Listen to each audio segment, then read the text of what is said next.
ഇന്ത്യയിൽ നിന്നുള്ള 1,00,000-ഓളം തീർത്ഥാടകർ ഇന്ന് മക്കയിലെ ഹറം പള്ളിയിൽ നടന്ന ജുമുഅ നമസ്കാരത്തിൽ പങ്കെടുത്തു. താമസ സ്ഥലത്ത് നിന്നും ബസ്സുകളിൽ കയറി ഹറം പള്ളിയിൽ പോയി വരുന്ന തീർത്ഥാടകർക്ക് സഹായവുമായി ഇന്ത്യൻ ഹജ്ജ് മിഷനും സന്നദ്ധ സംഘടനകളും രംഗത്തുണ്ടായിരുന്നു. ഇന്ത്യൻ ഹജ്ജ് കമ്മിറ്റി വഴി ഇന്നലെ വരെ 68,000-ലേറെ തീർത്ഥാടകർ ഹജ്ജിനെത്തി.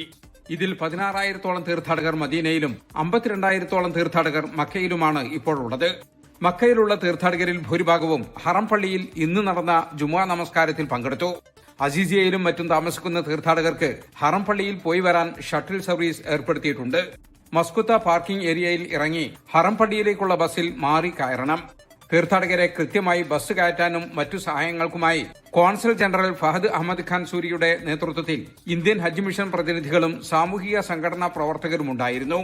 KMCC, ICF, RSC, OICC, Vikhaya, Navodaya, തനിമ തുടങ്ങി പല സംഘടനകൾക്ക് കീഴിലായി നൂറുകണക്കിന് മലയാളികളാണ് തീർത്ഥാടകരെ സഹായിക്കാൻ രംഗത്തുണ്ടായിരുന്നത്. കനത്ത ചൂടിൽ ആശ്വാസമായി തീർത്ഥാടകർക്ക് കുടിവെള്ളവും ചെരുപ്പുമെല്ലാം ഇവർ വിതരണം ചെയ്തു.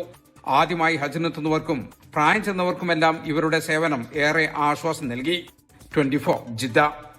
ലോകത്തെവിടെയായാലും ഏത് സമയത്തും 24 വാർത്തകളും ഓഗ്മെന്റഡ് റിയാലിറ്റി പാക്കേജുകളും എക്സ്പ്ലെയിനറുകളും വിശദമായി കാണാൻ ഞങ്ങളുടെ യൂട്യൂബ് ചാനൽ നിങ്ങൾക്ക് സബ്സ്ക്രൈബ് ചെയ്യാം.